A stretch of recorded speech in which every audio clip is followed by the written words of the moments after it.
Media room's ready.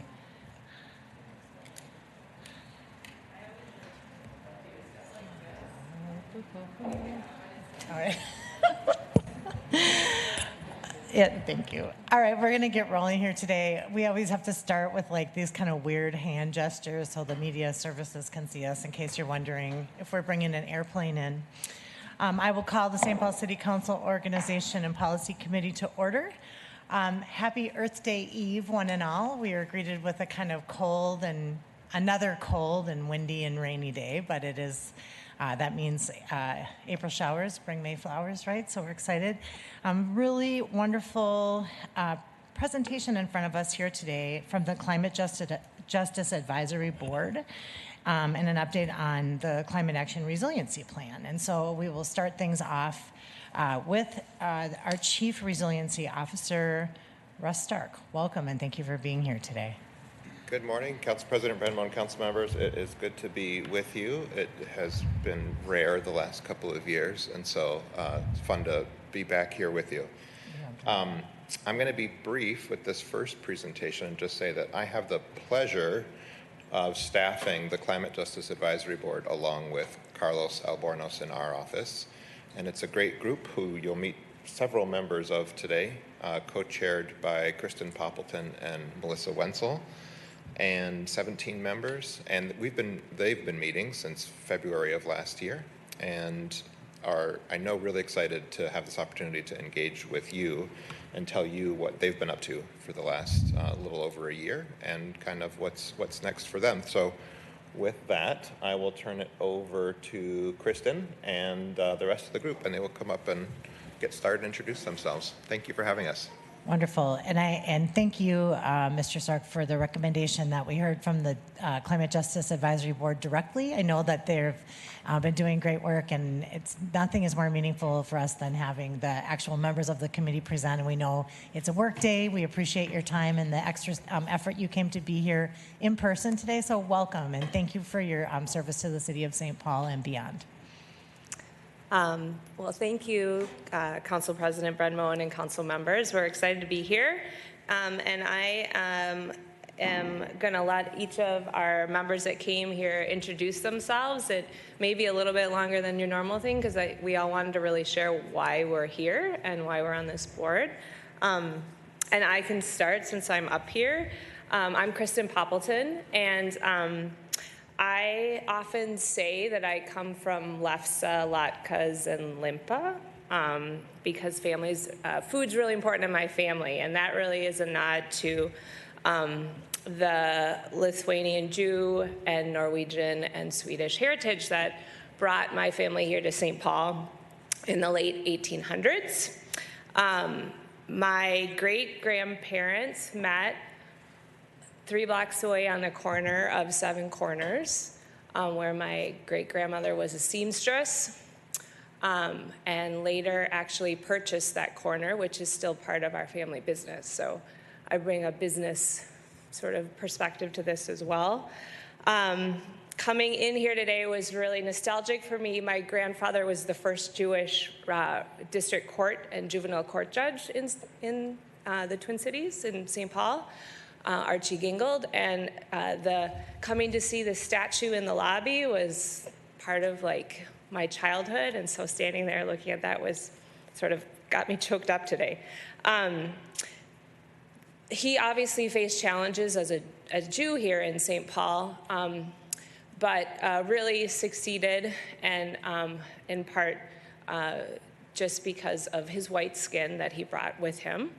And I will say the Swedes and Norwegians of my family came to the Twin Cities from the farmland, seeking upward economic mobility, which they also really found here in the city.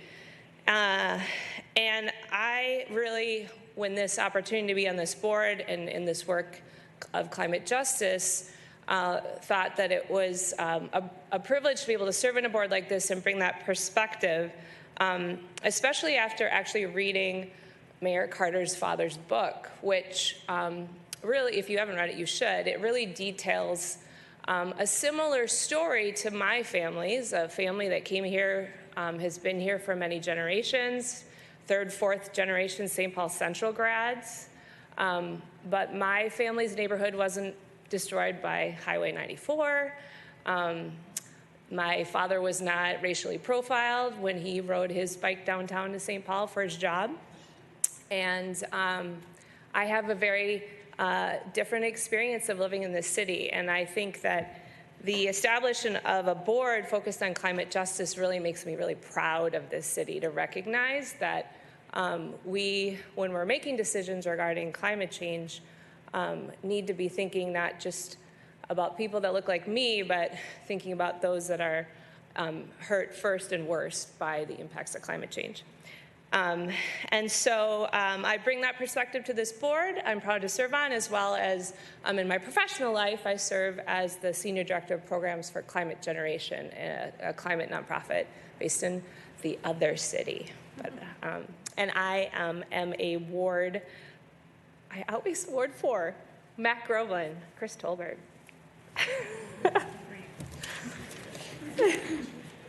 Let the record indicate that as Ward 3. Welcome. Hello, my name is Dominique Diadico-Cash, and just wanted to share a brief introduction to myself and why I wanted to be a part of this board. I think that it's unique in my experience as an activist, looking at climate change, look at how cities and municipalities are confronting it.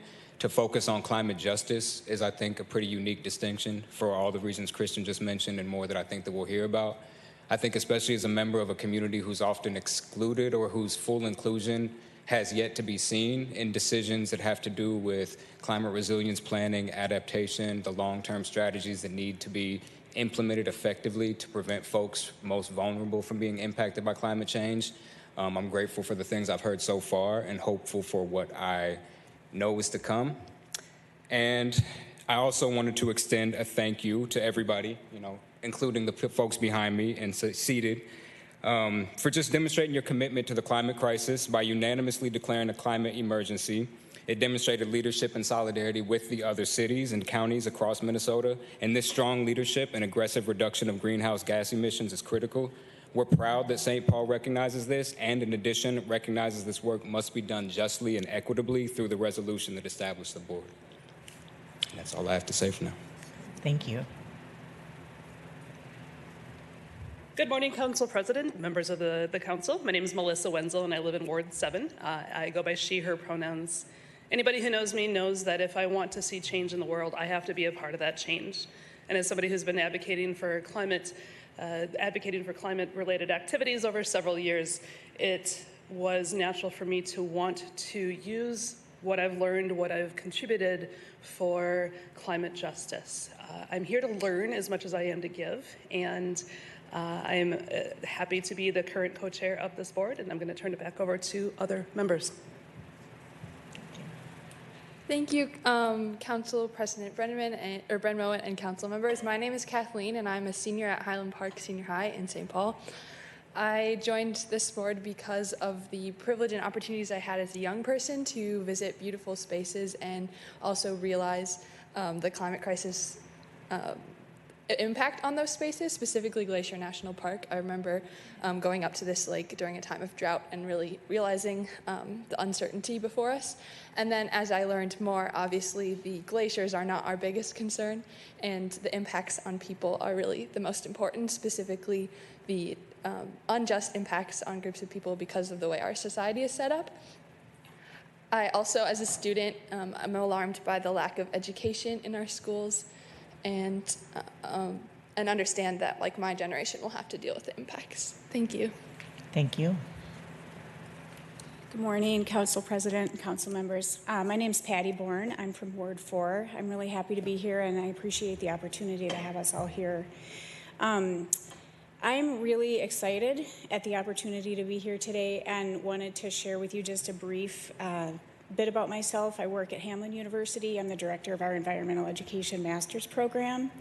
And I actually lived in another city across the river for quite some time. But one of the reasons that I moved to St. Paul 5 years ago is because of the work happening here around climate justice. I'm really proud to be a part of that work, and really very, very grateful to you for seeing the reason for all that hard work and supporting that. So thank you.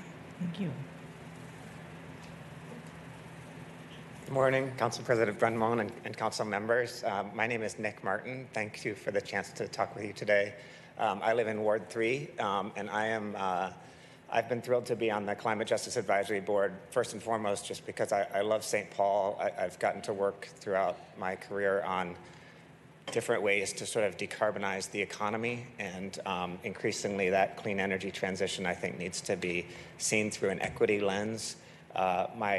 My day job is with Xcel Energy, where I work on, Xcel is really trying to look at ways to decarbonize electricity. So I've worked on our integrated resource planning in that capacity, the natural gas system, natural gas use in buildings, and there's some new ways that we're going about that, and transportation as well through EV programs and other forms of mobility. So those are all things where increasingly we're seeing concerns about equity come up in every single docket that we take up and every single program that we design. And so, we're really working to figure out how to integrate equity into all of those things so we decarbonize the economy, but do that equitably, and increasingly, really needing to form new partnerships with BIPOC-led organizations around that. So I'm really thrilled to get to bring that Xcel perspective, but also just bring in a perspective of a St. Paul resident who cares a lot about decarbonization and equity. So thank you very much. Thank you. Good morning, Councilman and Council members. My name is Mei Yang. I use pronouns she, her. Right now we're standing on the land of Anishinaabe. And I am born and raised in St. Paul, right outside Ward 6 in Maplewood, but technically I still am proud representative of St. Paul. And the reason why I joined this is because I feel very passionate about the environmental justice and just want to speak up for voices that aren't necessarily there and amplified their views and make sure that they're knowledgeable about this work. And so on my day job, I currently work at Conservation Corps Minnesota and Iowa as a program manager for the Increasing Diversity in Environmental Careers program, where I help historically underrepresented students, specifically women, BIPOC, and/or individuals with disabilities, to pursue a natural resource careers or STEM, environmental-related career within the state of Minnesota. And so I feel that it's just like you can tell that all of us have different, background, and we want to make changes for the future. And so just proud to be part of this board. Thanks, everyone. And thank you, Representative Tolbert, for not kicking me out of your ward for not knowing our number. Well, as we introduced ourselves, and as Dominique shared, we also just wanted to thank you for establishing this board's resolution and also for your recent commitment to the climate crisis through declaring a climate emergency. Our charter, and I'm going to read it just so we all are on the same page here, is to advise the mayor and the city council on the development of policies and programs related to the City of St. Paul's Climate Action and Resilience Plan, the CARP. The CJAB's focus will be to ensure that the costs and benefits of new programs in clean energy, energy efficiency, the reduction of greenhouse gas emissions, and climate resilience and adaptation are equitably distributed and address the challenges faced by our most vulnerable populations and neighborhoods. So today we're really excited to be with all of you to share a bit more about who we are, what we've worked on to date, and where we would like to focus in the future. I think for me, if there's any takeaway from today, I hope that you see that we take our role as Climate Justice Advisory Board members seriously. We have thought really deliberately what each of those words, climate, justice, advisory, and board means as St. Paulites and collaboratively defined them. We've looked to the CARP to ground us in the climate mitigation and adaptation needs of St. Paul and discussed how we can equitably and justly address those needs, so they take all St. Paulites, especially those that are impacted first and worst, into account. And we also have recognized that there is so much work that needs to be done. And as a volunteer board, obviously supported by Russ, the one very mighty, very capable staff person, we need to prioritize as a board what we're going to focus on. And so we hope to share that with you today. We wanted to start with just grounding us, and we have actually connected with you twice this year as we were determining what our role was and our job was and the actions that we could take. We've clarified exactly what our role is through some of our actions. But we hope that the two times that we have intersected with you thus far,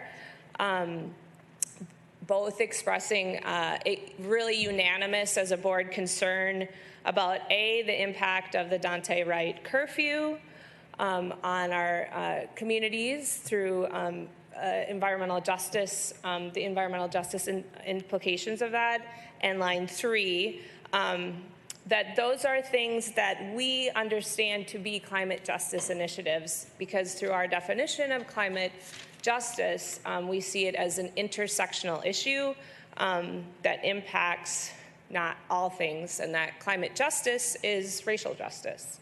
So those are our two interactions thus far. And I will pass it to May to talk a little bit about laying the groundwork.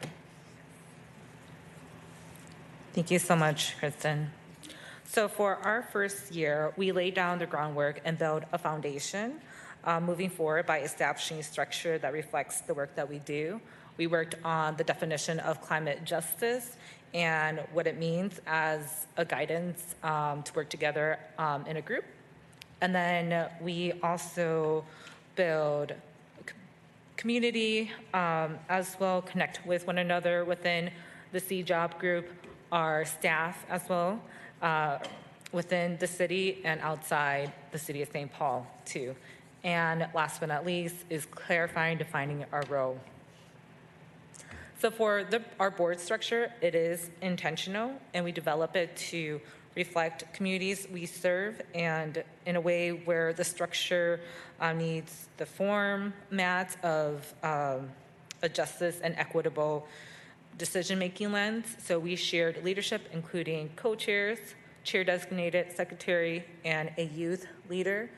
Our leadership team is diverse and representative, and we also have stagger terms to support leadership development, and also rotate the new chair every 6 months. And so as of this July, Kristen will complete her role as one of the co-chairs and designated secretary, as well as our youth leader. They're actually graduating this year. And then as of January 2023, Melissa will be done with her role as the co-chair, and that's where we will come together, find a new designated co-chair, and through the election. So for our climate justice definition, it did take a few alliterations to get an agreement, but our climate justice definition is important to us. And this is important as we think about the communities that we're serving and how do we make impactful, changes, effective changes through this. And so with our climate justice definition, I'm going to read it out loud, and then I'll continue to move on. So according to C-Job, climate justice means to achieve equitable and just outcomes. We must ensure equity and inclusion are centered in decision-making and utilize a climate justice lens. Climate justice aims to establish a world where everyone has dignity and can thrive. Climate justice is realized when residents in communities that experience the most harm from unhealthful air and water, the urban heat island effect, fewer trees and less access to green space, and other inequities related to environmental racism are prioritized with investments that lead to cleaner air, water, more energy efficient and healthful homes and businesses, equal access to green space, and accelerated economic opportunity. A climate just St. Paul looks like a community in which there are equitable systems, and sustainable systems so that everyone has dignity and can thrive by having access to clean air, water, green space, and natural areas, economic stability and mobility, healthy food, affordable and safe housing in neighborhoods, and safe and quality education. So in this past year, additionally, we also focused on community building. And we got to know each other while understanding the climate and also learning about the energy work to support the CARP work in St. Paul. And that was important to us. And so some of these things I have mentioned already, like our definition and our board structure as well. But it was nice that we actually met last summer and get to, continue the conversation, especially after the pandemic. And then we also started to develop the vision, what we wanted to do for year 2. Additionally, there were numbers of guests that shared their expertise on how they support the CARP. And so some of the guests are listed here, but we are very honored to have Mayor Carter join us in an earlier meeting, and where he discussed about the intersection of climate and racial justice right after Dante Wright's death. And then we also discussed about IRP, PC to the EV car share, housing energy disclosure proposal, low-income energy efficiency, and weatherization presentation and youth commission as well.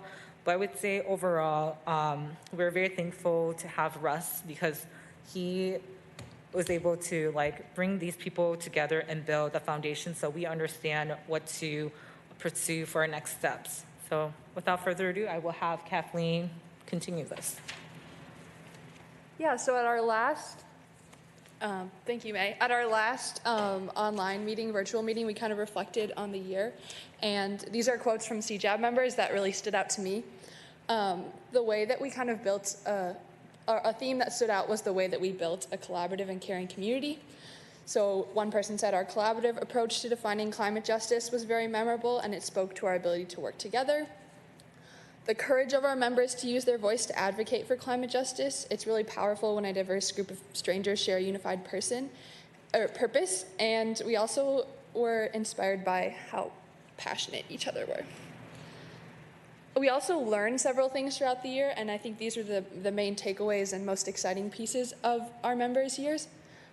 Someone said, I think before joining the CJAB and reading the CARP and all the different maps of the city, they really showed the challenges and inequities that we face without any words, which is really powerful.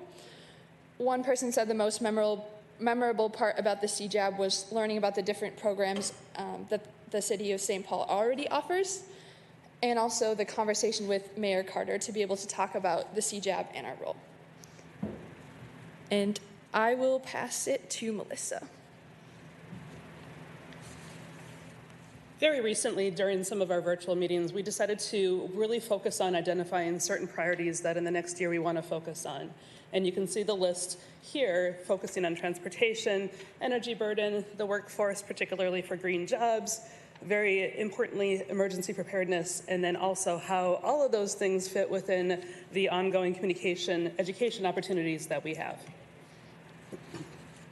We know that gas-powered transportation is a contributor to greenhouse gas emissions, and we know that. But the people who are impacted the most, not only in terms of cost, but those emissions tend to be people without as many options to choose different options. So we know that there are some developments, especially with the car sharing, the electric car sharing going on, but also recognizing how much time it takes with energy inefficient vehicles. And so making sure that people have the choices so that they can choose not only the right choices for their family, but the healthy choices for our community. Similarly, we would like the city to focus on having an energy burden lifted from those that pay a higher proportion of their income to energy bills, whether it's actual direct bills or related to energy inefficiency. We believe that people have a right to high-quality homes that are affordable. We'd like to know how the American Rescue Plan can help with these initiatives, and we would support efforts that would contribute support for the system. We definitely feel very strongly about making sure that there's development and inclusion for the green workforce. We need people who are going to be installing our solar panels and working on the renewable energy options and infrastructure that we need now. And we want to know how the City of St. Paul can position itself as a leader and how we can support that. One that keeps coming up and one that we struggle with probably the most is emergency preparedness. There are things that the city needs to do to prepare for yesterday, let alone today and tomorrow. And how can we help work with the city to ensure that residents have the information that they need?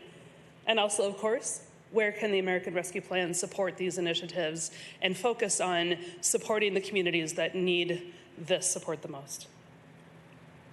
I'm now going to turn it over to Patty.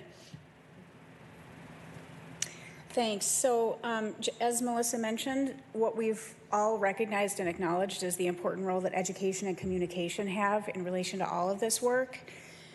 We really feel strongly that education and communication is kind of the foundation for helping our citizens understand the work that's happening here, bringing in community members in whatever role seems most appropriate for people, and really want to help kind of bring everybody on board.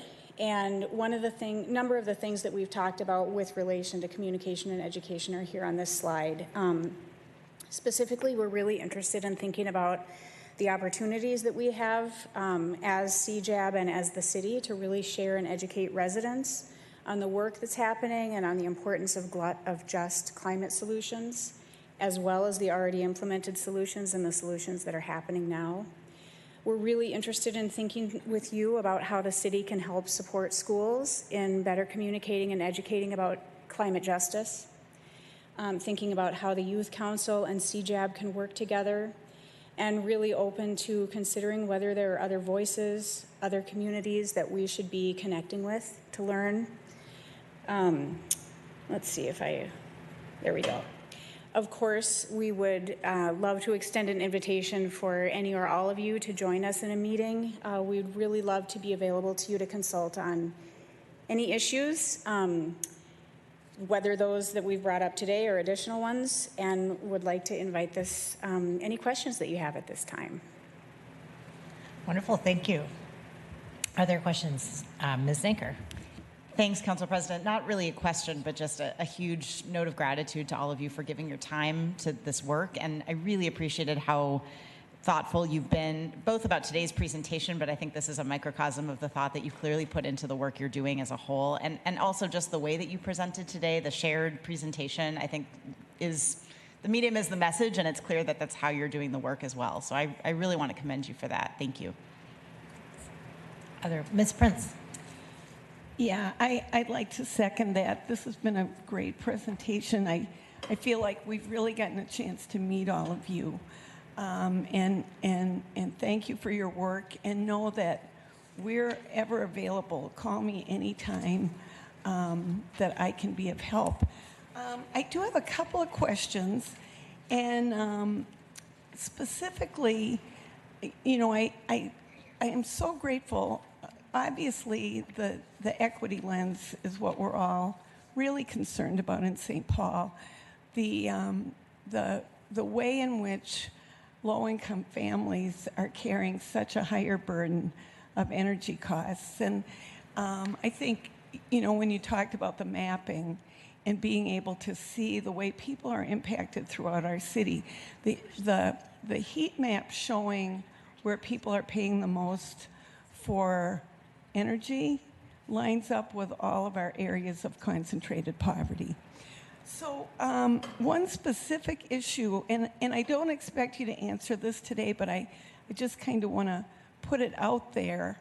I believe our franchise with Xcel Energy is coming up in the next year or two. And that's an opportunity for us to work directly. We can always work directly with Xcel, which is a great thing. But I have been really interested in the work that the Minneapolis Climate Advisory Board has done related to inclusive financing. allowing people, for any of the public that's listening that doesn't know what that is, it would be allowing people to make energy improvements that they can pay for through their energy bills.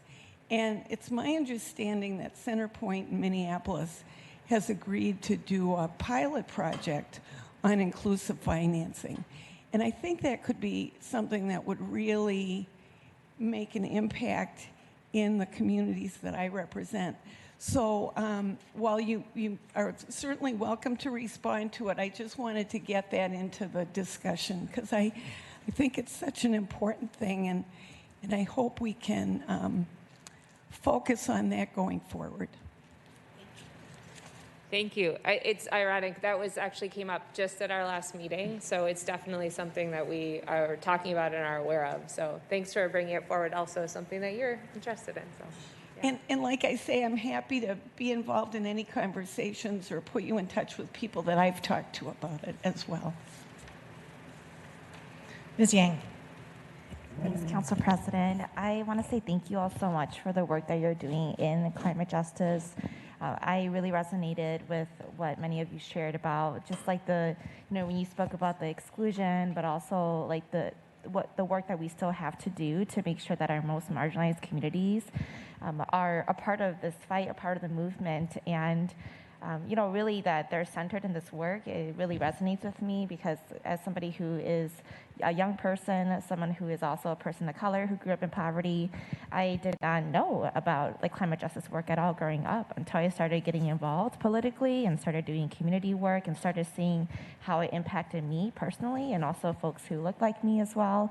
And so the work that you're doing is so significant, and you're also, to me, it's so meaningful because you're also doing it on behalf of the people who I represent in the East Side too, who I know we still have so much to do in making sure that they are centered in this work. And so I want to say thank you all so much and keep up the good fight. I want to ask you a question about one of your slides here, it's around energy burden. You mentioned that you'd love to see funding from the American Rescue Plan be used to support reducing and eliminating energy burden on our families. Do you have any thoughts on how you would like to see that money be used or prioritized, or is there a certain program that you have in mind or something that you see as just an immediate need right now around that? Thank you, Councilmember Yang. It's a great question, and most of us at least, are not energy experts, so we will leave that up to them. But we have talked in terms of insulation problems or other energy efficiency related. I'm familiar with the Home Energy Squad, which helps residents, apartment dwellers or homeowners alike, to be able to assist in some energy efficiency savings. So a lot of times when things are energy inefficient, the burden still goes to either the renter or the homeowner. So there are some existing programs in place. There's probably programs that we're not aware of, but some of the programs that exist already are successful, but just not reaching all the people that should be reached. Others want to comment? Thank you. Wonderful. Ms. Prince? Yeah. On that note, I noticed that you had had informational meetings with groups around different topics.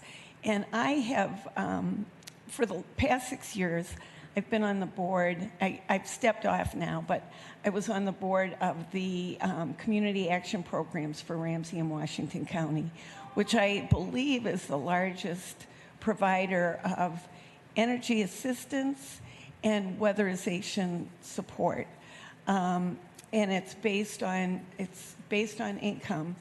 But if you haven't connected with them, I would urge you to do that. And again, I'm happy to find a good connection for you because to the point of using the American Rescue Plan funds for that kind of thing, I think it would be great to find out exactly what the reach is of the CAP-RW programs.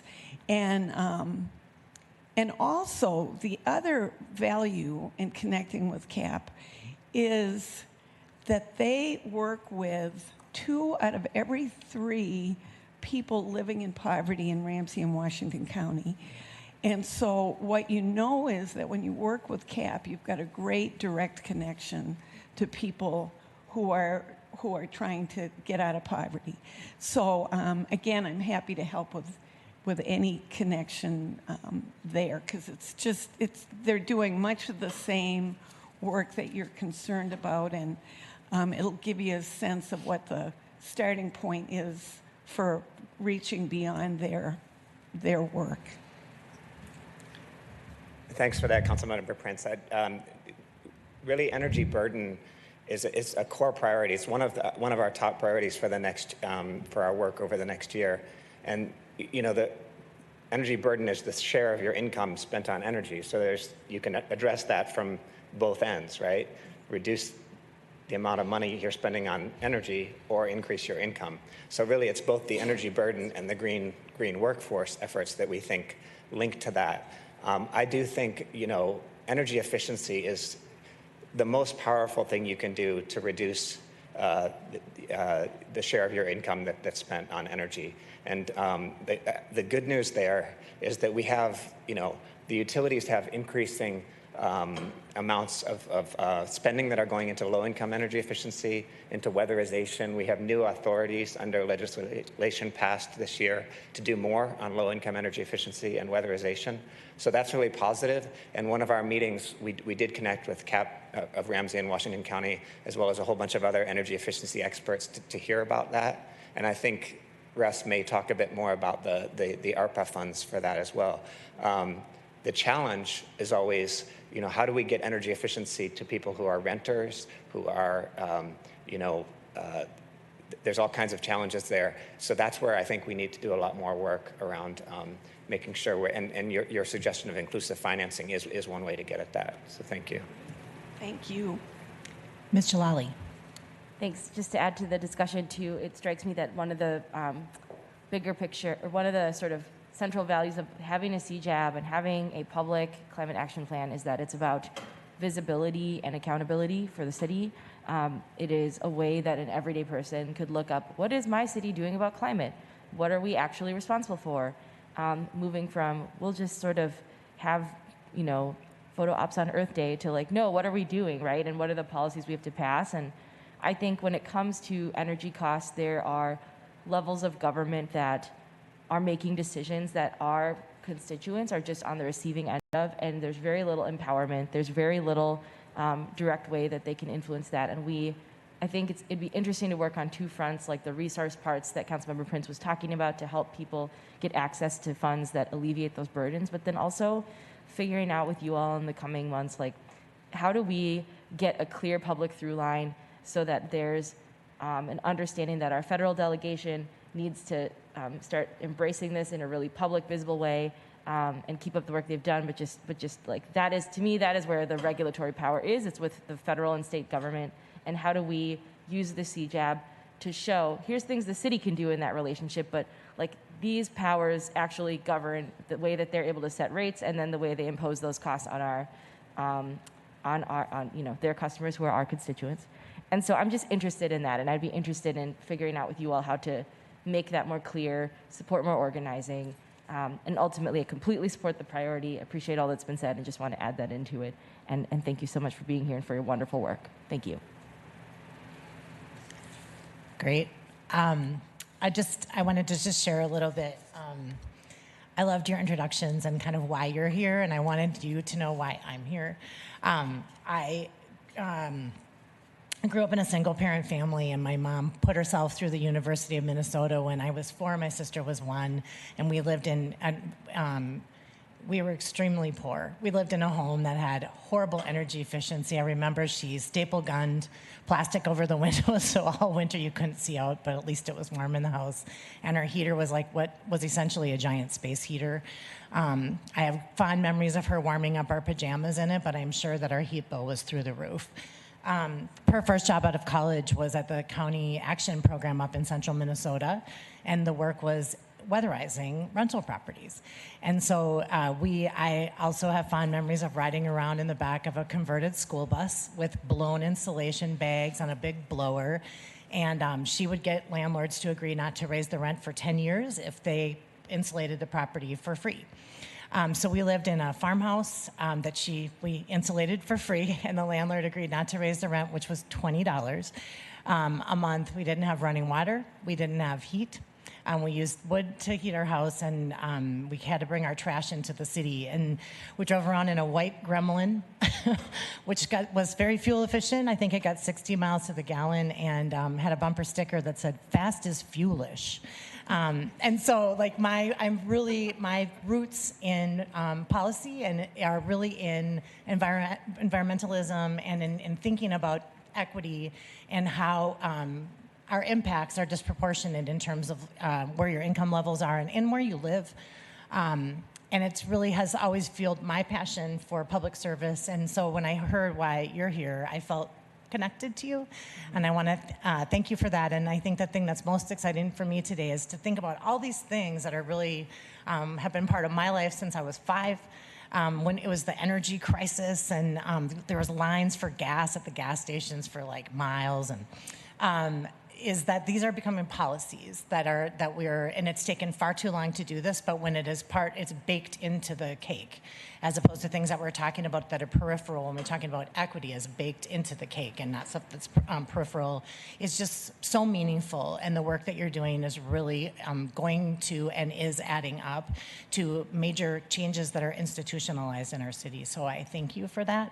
And I'm just pleased as punch to see this all coming to fruition. So thank you so much for being here today and for your continued service to the city. And as I said earlier, and beyond. It's very important work.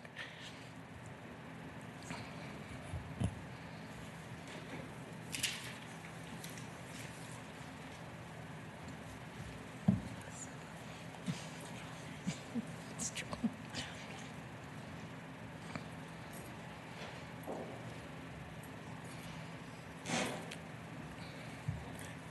A hard act to follow.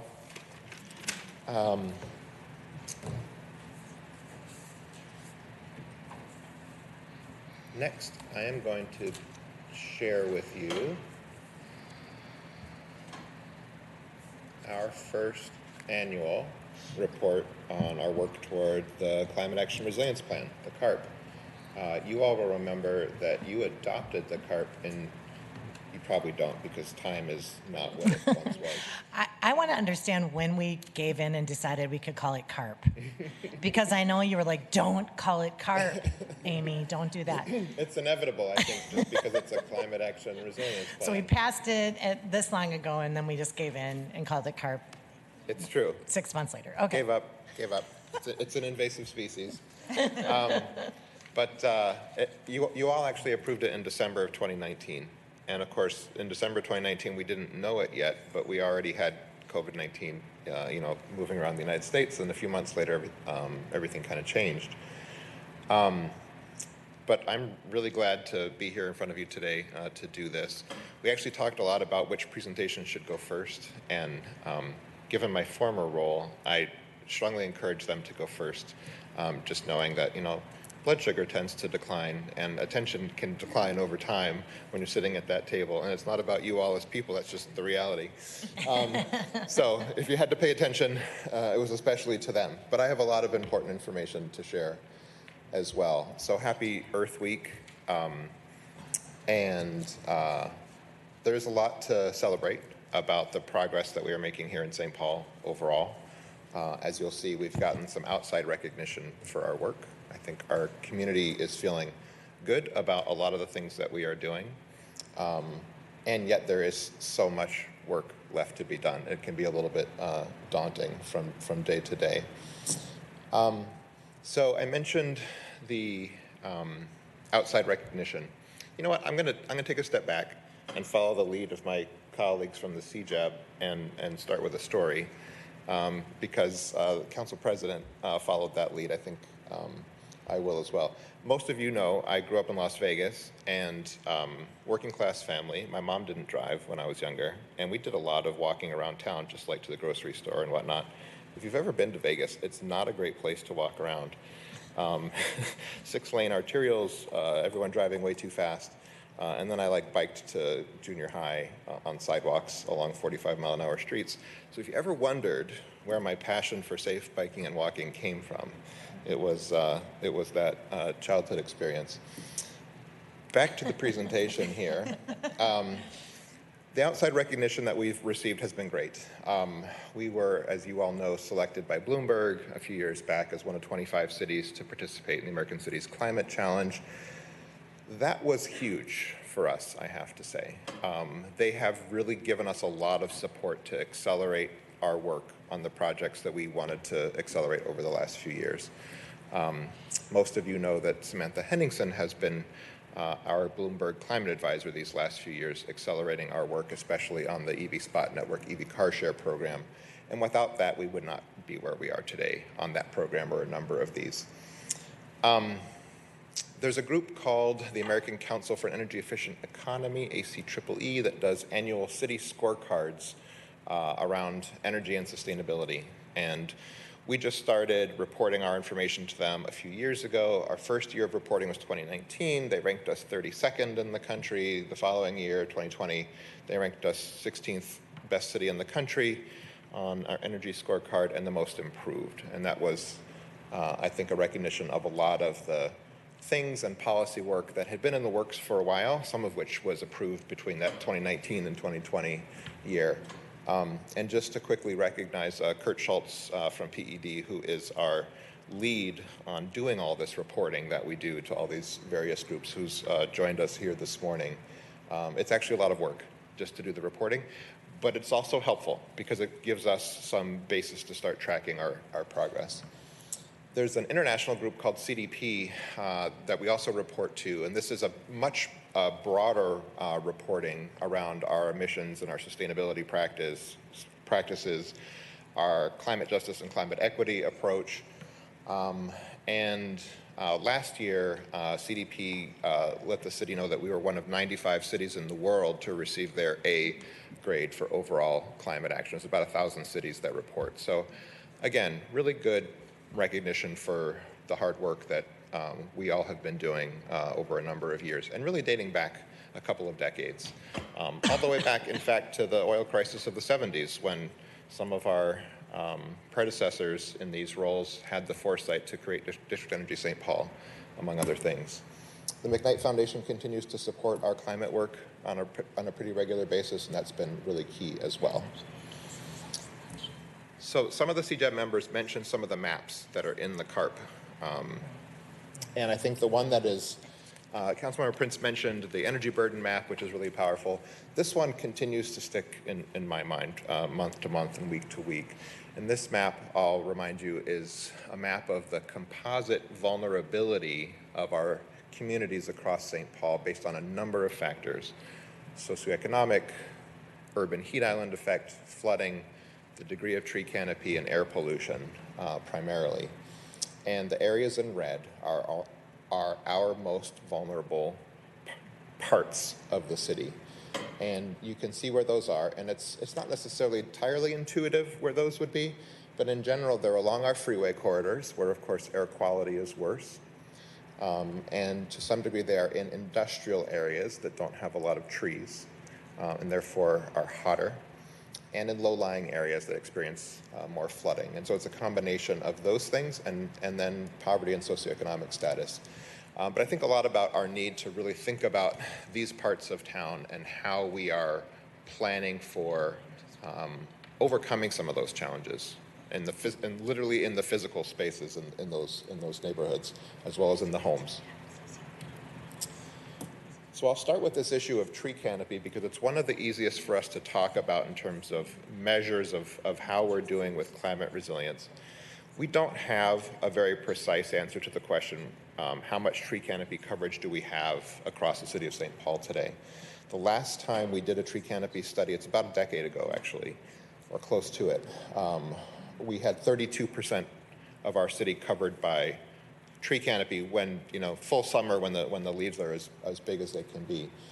The goal in the CARP is to get us up to 40%. And unfortunately, we've been moving backwards on this measure between Emerald Ash Borer and new development happening in the city that has, in some cases, needed to take some trees down. While we don't know the precise number where we are today, the Met Council, or was it the DNR? One of those groups released a statewide, or at least region-wide map of tree canopy. And their measure was that we were at 24% tree canopy. I'm not sure if that's precise, but they use the satellite imagery to make that determination. So we've got quite a bit of work to do to get back up even to where we were, and then to surpass that 32% where we were about a decade ago. Why is this so important? I think you all know, but as we get warmer and wetter, the value of trees is just going to go up and up and up over time. And the urban heat island effect, which we've already experienced for decades now, really, because areas that don't have a lot of trees, that are heavily paved, that have a lot of concrete, get hotter and stay hotter for a longer period of time. But with climate change making us warmer all the time, that's only going to get worse and more impactful. One of the things that we know is that the level of tree canopy in our city is relatively equal in street trees. I think our forestry division does a very equitable job of maintaining the street trees in different parts of the city. The biggest discrepancy is actually trees on private property. And so I do think we're going to have to think about ways of incentivizing or making it easier for folks to get trees in backyards and front yards and commercial properties around the city. Another of kind of the key images from the CARP is this breakdown of where greenhouse gas emissions in St. Paul come from. And I come back to this one over and over again as well. And to summarize, we know that 93% of our emissions come from basically two sectors: the energy that we use in buildings and the energy that we use in transportation. And so a lot of our work focused on reducing greenhouse gas emissions is in these two areas. I actually want to back up for just a second and say that in general, I would say our work is much more advanced in this next chapter that I'm starting to talk about, which is climate mitigation. Our efforts to reduce greenhouse gas emissions are plenty more work to do, but they're more formulated, we're more active in that space. We are less on less sound footing in this area of really climate adaptation and resilience. And in a way, maybe we can afford to be, because we haven't experienced those just overwhelming climate events that some places have, right? And the extreme floods, the fires, et cetera, that really kind of just shake people up and refocus the attention.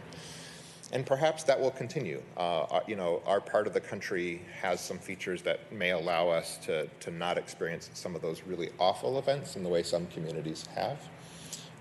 But we have to anticipate that some events like that will become more common, whether it's worse floods, more significant heat events, et cetera, that have an impact on human health and human life. Mr. Stark, one quick Yes. second. Ms. Naker.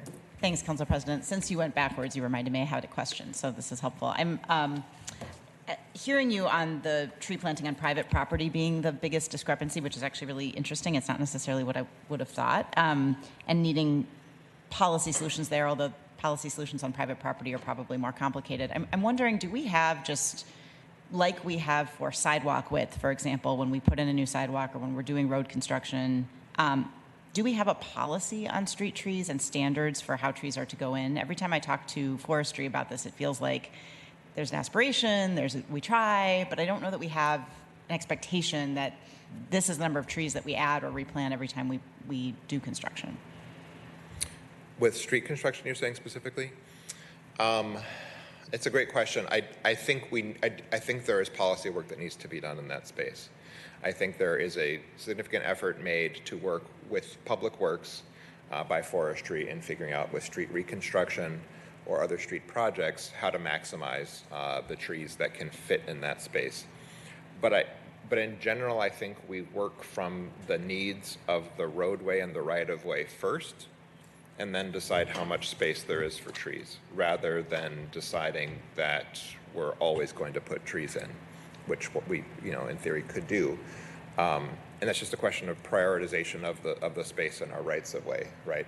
I think they do a great job today, and I think more and more we are finding opportunities to prioritize trees in street projects.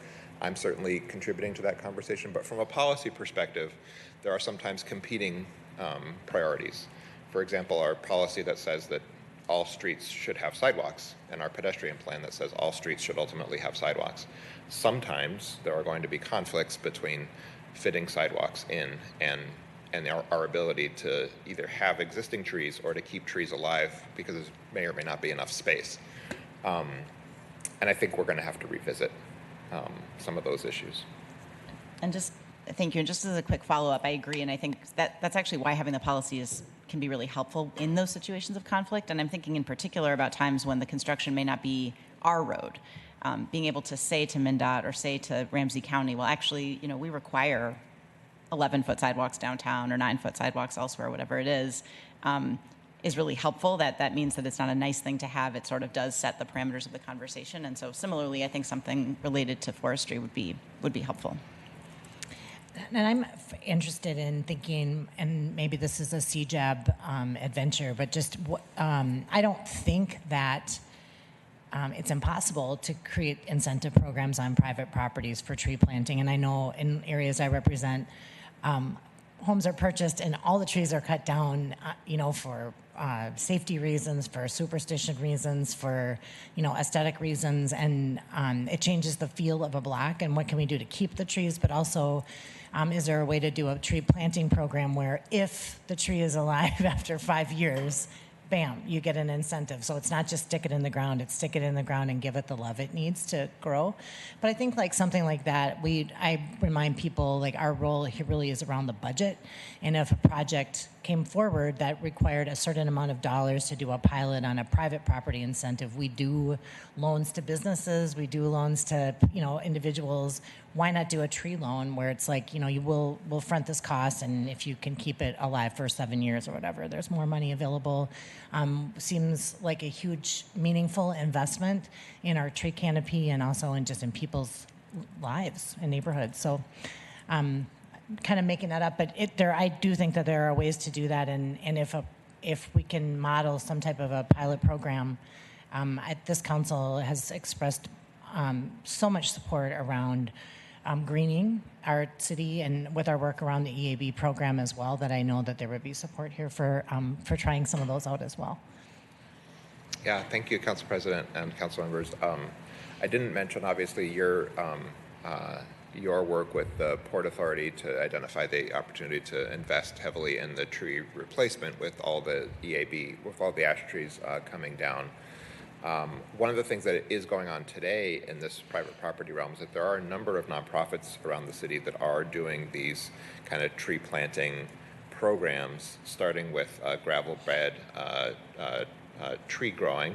And the ones that come to mind that I'm aware of, Tree Trust is involved in these programs across both communities, but I think Urban Roots has a program. I know that there's some folks in the Creative Enterprise Zone who have been doing a gravel bed tree raising project. The Science Museum has done that over time. I think Frogtown Greening as well. And so those are starting to add up to 100 trees here and 150 there, and a more coordinated kind of programmatic approach, I think, is needed and could make a big difference. I think this is one of those areas where the need to just sort of focus time and attention on it, given all the things that forestry is up to, is the limiting factor today. Right. Ms. Prince. And I'll make this really quick. It seemed like a couple of years ago the city of Minneapolis did some kind of a tree giveaway program. The other resource we have here in the East Metro is Bailey's Nursery is a huge provider of bare rootstock, which is much cheaper than other kinds of tree planting. So when we've talked about using our EAB program as also a job training program, I think we have some opportunities there to help homeowners put in inexpensive bare rootstock trees. And so anyway, just throwing that into the mix. Thank you. Okay, so I'm going to throw some numbers at you. We are we have been tracking community-wide greenhouse gas emissions in St. Paul since 2015, and I'll explain what these numbers are all about. The most recent year for which we now have data is 2019. We're in the process of looking at the 2020 data. What you can see here is we measure greenhouse gas emissions in metric tons. And so we're in the vicinity of 3 million metric tons a year of greenhouse gas emissions in St. Paul. We talk about Scope 1 and Scope 2 emissions, and I'll tell you the difference between those two. Scope 1 are the emissions happen right here in St. Paul. So when we use natural gas in our homes, when we burn gas in our vehicles. So primarily liquid fuels is one way to think about it. Those emissions are happening right here, and those are Scope 1. Scope 2 are the emissions that happen as a result primarily of the electricity that we use, whether the carbon was burned here or somewhere else. And of course, our electricity is about 50 and now pushing up higher than that, 50% carbon-free, coming from sources, a variety of sources, including nuclear and renewables. And so you can see the Scope 2 emissions do appear to be coming down over time because our electricity is getting cleaner over time. I suspect, based on what I know about the fuel mix over the last couple of years, that those numbers are going to go down further for 2020 and 2021, both because of fuel mix, but also because of the pandemic, and people in general were using less energy. But you can see overall the progress. We had some reductions relative to 2015 in 2016 and 17. Things ticked back up in 18 and 19 overall. And so we can't say that we've made a ton of progress toward our overall goal of getting down to zero by 2050. A bit of progress, and most of that progress is due to the cleaning of the electricity sector. And that is why a lot of our activities around reducing emissions need to focus on the reduction of use of natural gas and gasoline and other liquid fuels for us to make real progress. Ms. Dinker. Thanks, Council President. I know that this doesn't matter in terms of our ultimate impact on the environment, but in terms of maybe just feeling good about ourselves or tracking ourselves to something that's more representative, should these numbers reflect population growth over time and be tracked to them?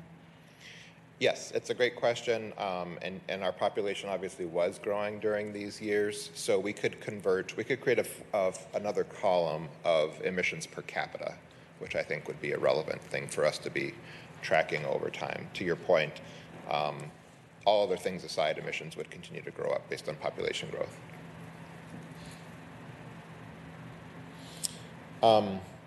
You all know, and I think it's reflected in the CJAB's existence and our work, that climate equity, climate justice are in the forefront of the majority of our initiatives in the climate action space.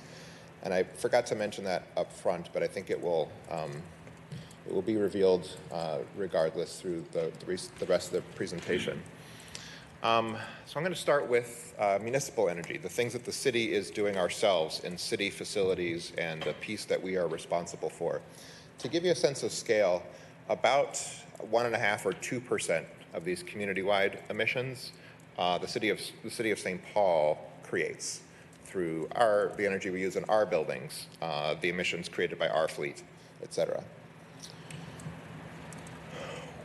We've been, for the last few years, thanks to yours and the mayor's support of a larger energy efficiency evolving loan fund, doing LED replacements across city buildings. And Jim Giebel, who's here from our real estate division, has been the lead on that work for many years now. And some really great results. We've now done LED replacements in nearly all of our libraries and fire stations, except those that were otherwise either going to experience another major capital investment soon, essentially, where we held back. A significant project of conversion to LED on parks trails and also outdoor lighting in parks. I should highlight that we've been working extensively with Hero on those projects, and that the majority of those were also done by certified vendors. in many cases, women and BIPOC-owned smaller firms. And that worked out well because these tend to be relatively small capital projects, these LED replacement projects, and smaller firms are well positioned to compete for those. There's now work going on to look at some of our larger buildings and to go beyond lighting with energy efficiency improvements at the Griffin Building, at Latimer, and also buildings like Wellstone. We're doing an exploration of the opportunity to move away from fossil fuels at the Como campus. The Como campus is actually a significant part of our overall building stock in the city, if you think about how many buildings there are out there. And so some early look at the opportunity to use geothermal as a future source of heating and cooling out at that campus. We're looking right now at the Miriam Park Library, which is the next city building where we have an old gas boiler that's about to be at the end of its life, at options for replacing that gas boiler, potentially with something electric, whether that's electric heat pumps, electric boilers, or potentially geothermal. The geothermal piece tends to work better in larger buildings or campuses of buildings where there's a high energy demand. And so it's probably not going to look great in the numbers for a building like Miriam Park. Just want to highlight that with the LED replacements, we've been paying for this work through the energy savings. So essentially, the city, the central administration, lends dollars out to departments to do the work. The department's energy savings pay those loans back to the city treasury. We're getting to the point where the energy efficiency work and the decarbonization work is no longer going to pay for itself within a reasonable period of time. And so it is going to get more expensive as we look to these electrification strategies, be those air source heat pumps or geothermal, to make the conversions that we need to get fossil fuels out of our buildings. And I'll remind the council that one of the high-level goals in the CARP is for the city to be carbon neutral in our operations by the year 2030. Given that goal, it's really hard for us to justify buying new natural gas-based equipment, given that 2030 is only 8 years away. And so we're struggling in that space right now because that upfront capital cost is higher to invest in the way that we should. There is savings to be had, but it's much longer term.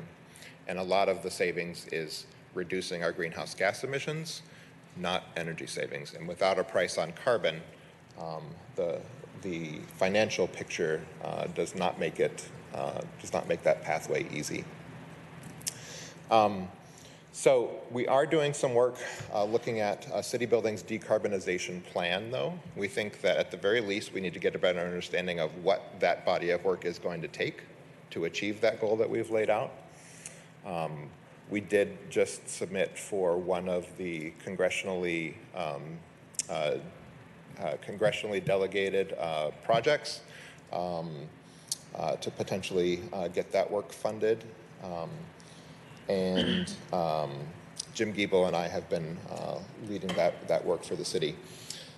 I wanted to also highlight the greening of our fleet. So fleet manager Shane Wurst, who works in OFS, has been working on the transition of our city passenger vehicles to electric and hybrid.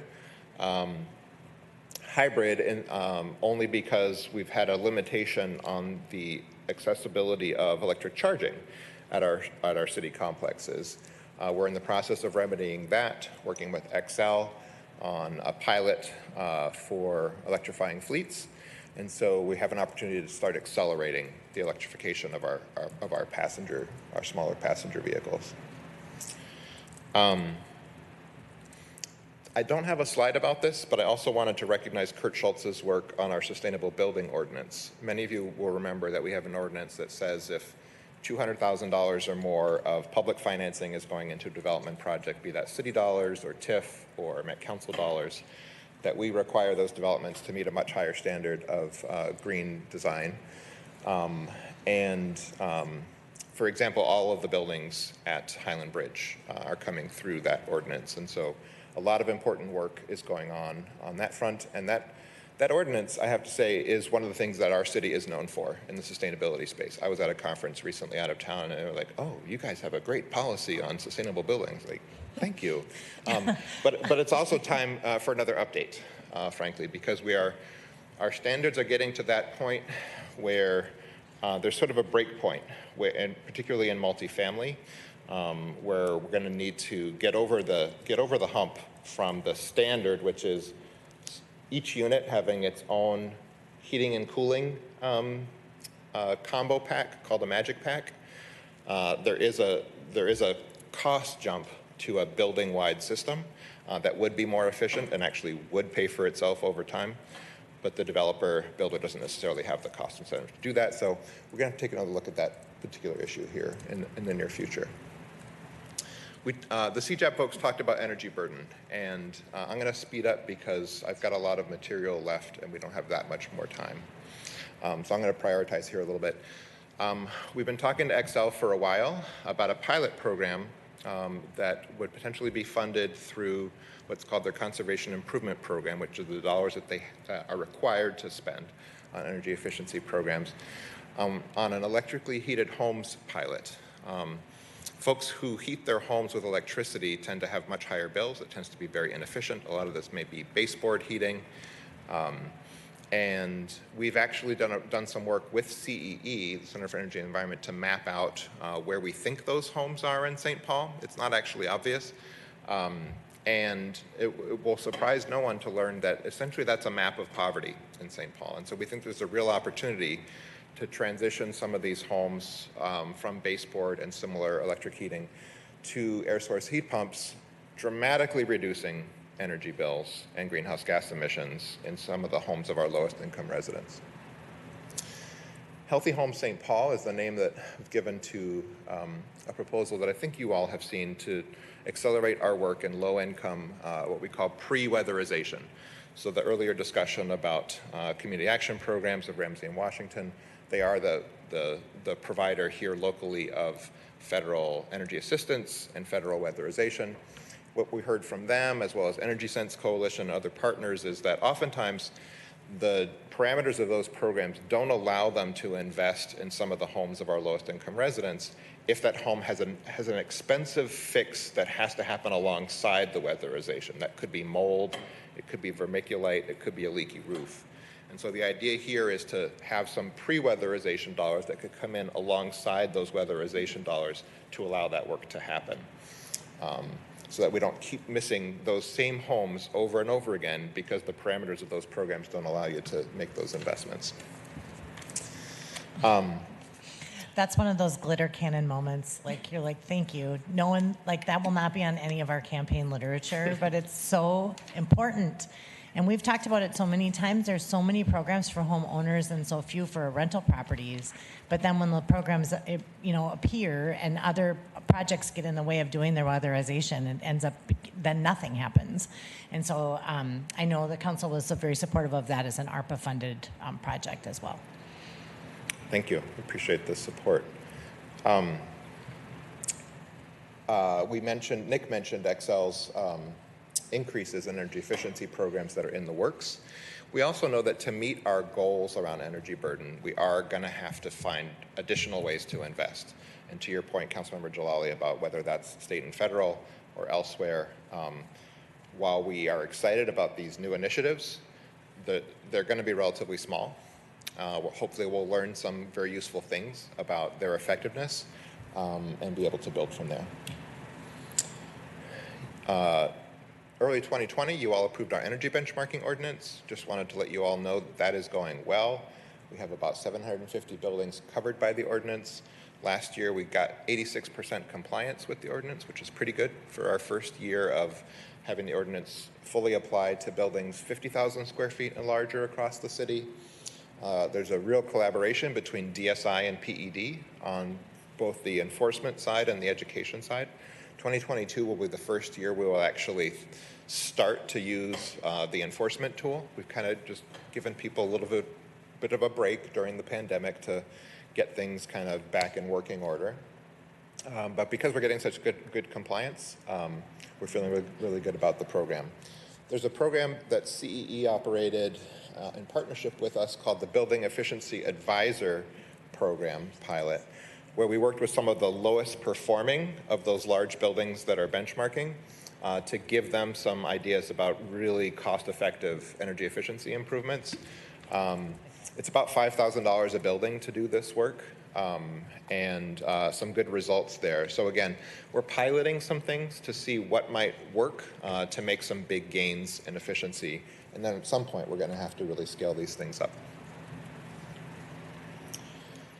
We're working with other cities around the state on some state energy policy issues. One of the big ones is because the city is tied to state building and energy code, we can't require developers to build to a higher energy code than state code, except in those cases where public dollars are going in, which is where the ordinance, Sustainable Building Ordinance kicks in. So we've been working to support legislation that would accelerate those commercial energy codes statewide. Or an alternative that's actually come up again this year is potentially giving cities the ability to go a step faster than the rest of the state on energy code. We've been working on encouraging Xcel to accelerate their work toward cleaner energy. And you all passed a resolution a while back encouraging the administration to send comments to the PUC on that, which we did, we and many others, and that work overall was successful. Xcel ended up coming back with a faster timeline for investments in renewables. Ms. Naker.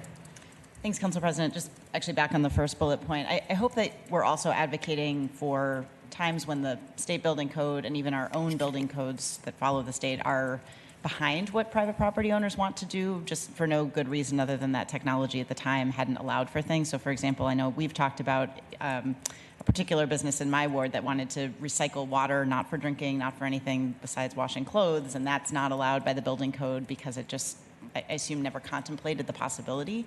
It's very frustrating, though, when a property owner wants to go above and beyond and be more efficient, and our actual regulation is what keeps them from doing that. So I hope you're advocating on both angles.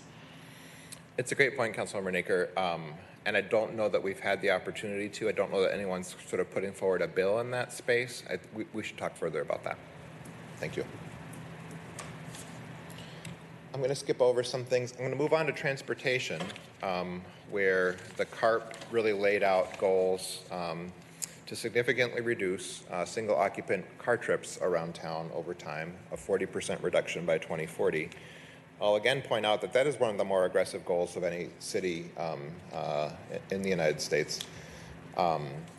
It's a goal, and we've got a lot of work to do to achieve it. The reason we have to reduce single-occupant car trips so much is that even with a really aggressive transition toward electric vehicles, we can't make that transition fast enough to reduce emissions fast enough to get to a 50% community-wide reduction in 2030 and down to net zero by 2050. And so we have some pretty aggressive assumptions about electrification that are built into our modeling that still requires us to also drive less.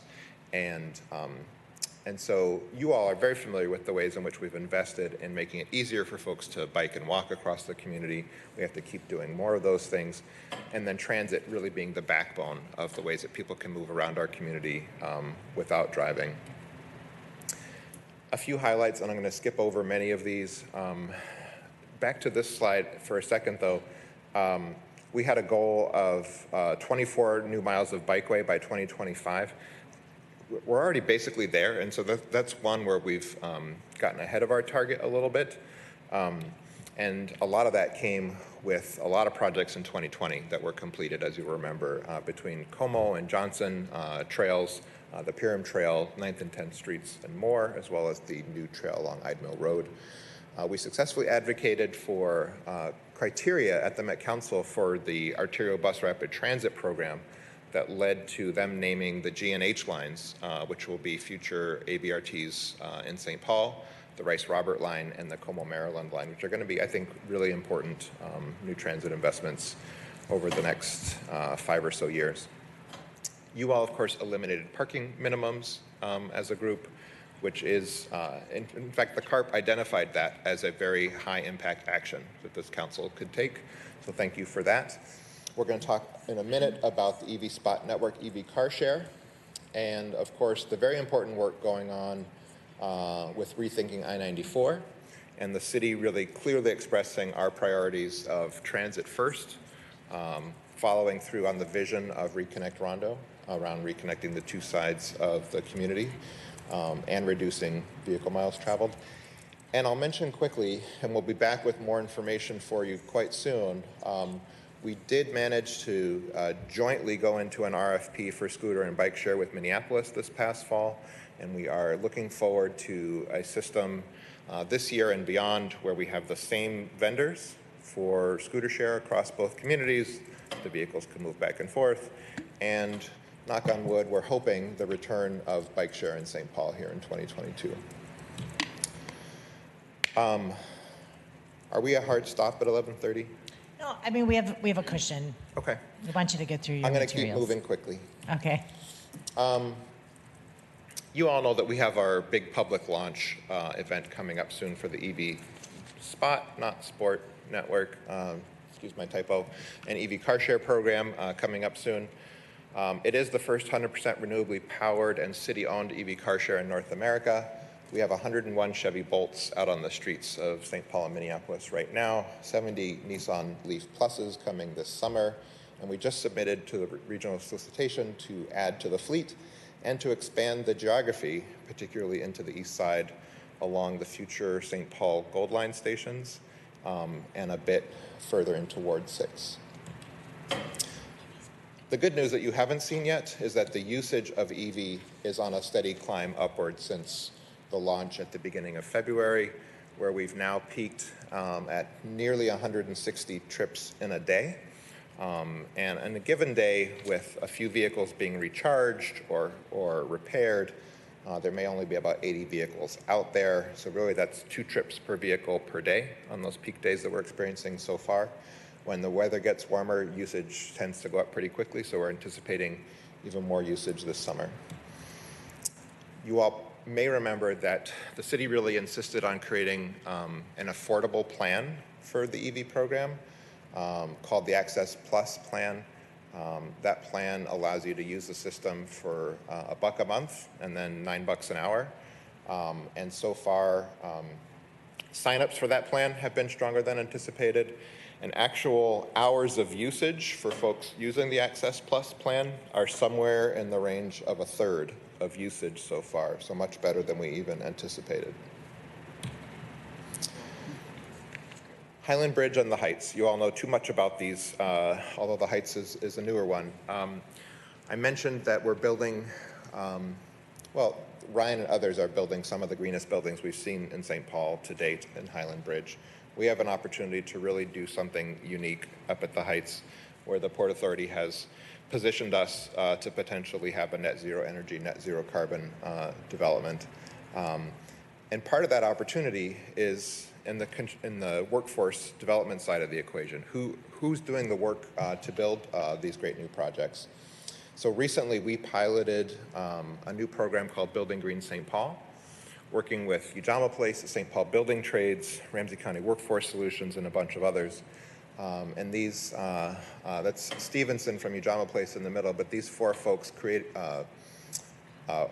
received a certification at the end of a program in the fall that they went through an overview program of all of the construction trades. A couple of these folks are now in welding school at St. Paul College, and we are tracking their progress to eventually hopefully land apprenticeships with the building trades. This started as an ad hoc group of city and county folks thinking about how we could build new careers in clean energy and energy efficiency, and we've now transitioned to become a committee of the WIB, which has been a great partnership with Ramsey County. CJAB we already heard from. So really briefly, what's next? What's on the horizon? Councilmember Jalali mentioned the transparency of our work and how we tell the story of our work.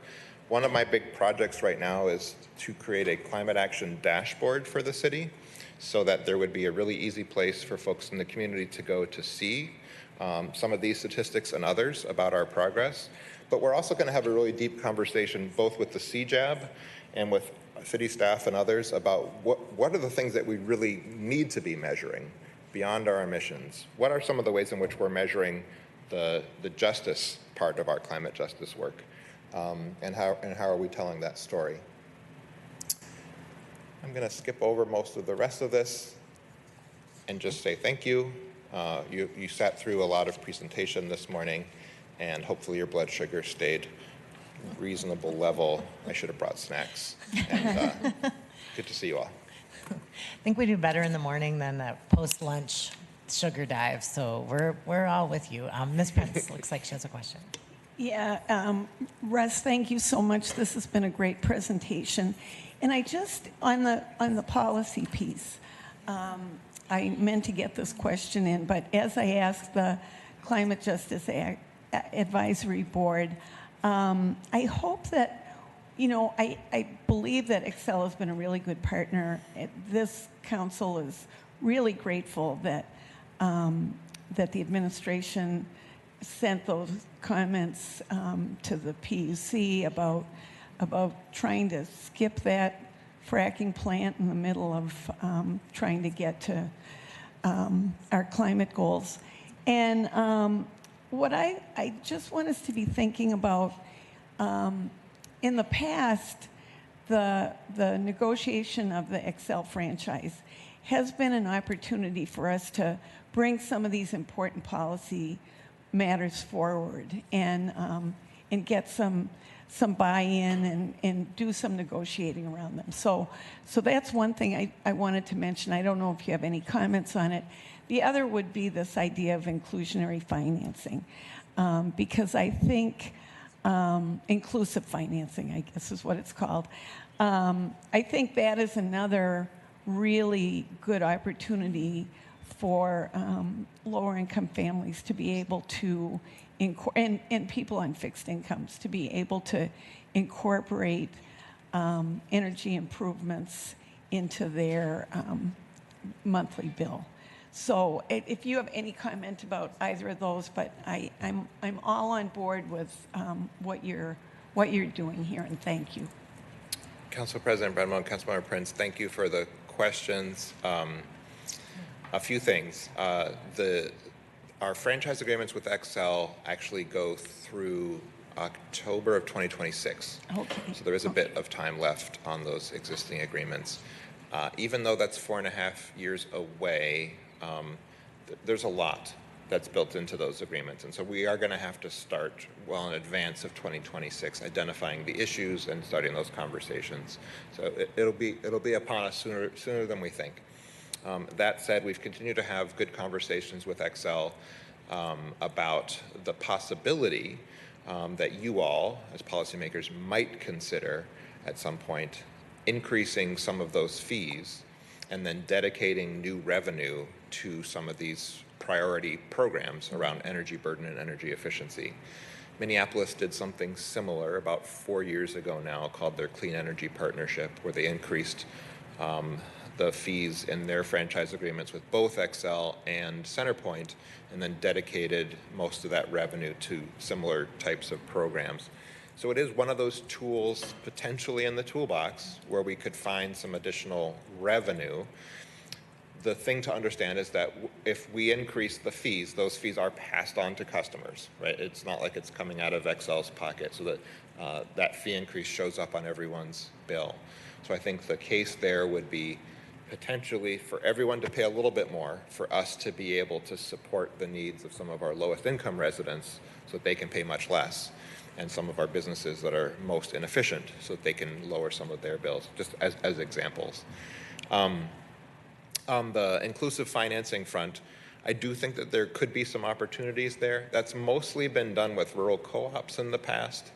And I think that it would probably be an effective tool for the things that have a really quick payback, potentially. So things like uninsulated walls and roofs. For things with a longer payback, there are some concerns about sort of who owns that bill if it's a tenant and they move out and somebody else moves in.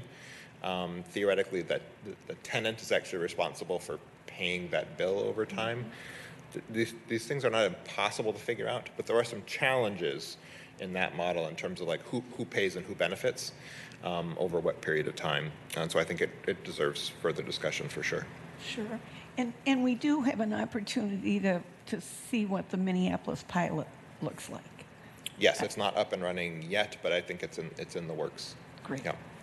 Is that meeting that you and I went to? Yeah, about 4 years ago. 162 years ago, yeah. Ms. Jalali. Thank you so much. Every time I get a presentation on your work, Russ, I just feel so like things are happening. There is progress. So just thank you for all the thought that you put into this, and it really reflects your longstanding knowledge too of the city and our community. I would love to take this opportunity to ask you the things that my constituents ask me the most about, which is what's going on with Nice Ride and what's going on with composting. Those are the things that I have gotten asked about the most in the last few weeks. And actually, I'm curious if you could share more information, actually, because I know there was discussion underway to maybe look at some organics in partnership with Ramsey County. And then I actually am just behind on what happened with bike share. And so any clarification would be very, very appreciated. Thank you. Yes. So I mentioned we did go into the RFP with Minneapolis on bike and scooter share. And it is our intention to have a system that crosses the city lines and is accessible in both cities. So Ruben Collins, who's here from Public Works, is still reviewing and talking to those vendors about exactly what they might be able to do here in St. Paul. Because even though it was a joint RFP, we still have to have our own sort of agreements or contracts with the vendors.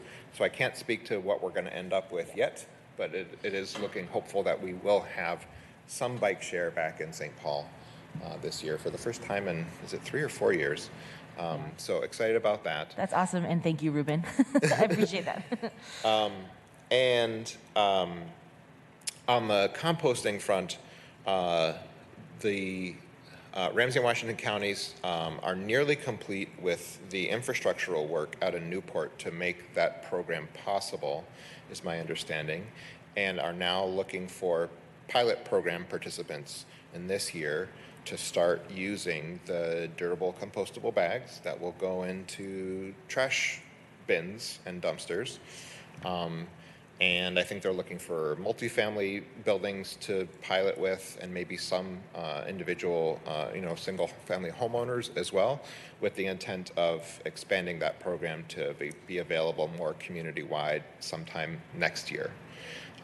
So many years in the making on that front, and it's finally right around the corner.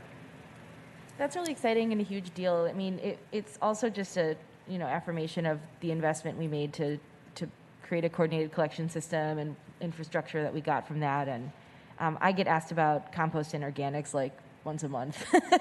And it's always been the same answer for a long time. It's, we're making sure that we can create this in partnership with Ramsey County, and we're working to figure, I always feel like I just want to say, we're doing it, and now it just feels like we can start to say, actually, we're doing it. So thank you so much for those updates. I really appreciate it, and I know my constituents will too. Thank you.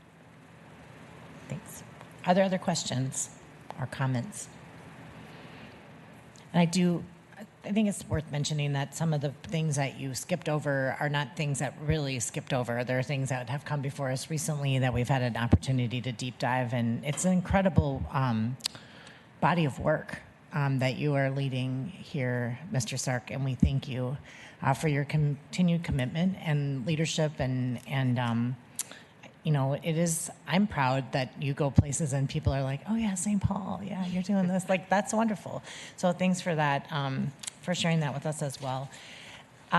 Tomorrow is Earth Day. We did this intentionally. This weekend is our parks cleanup event.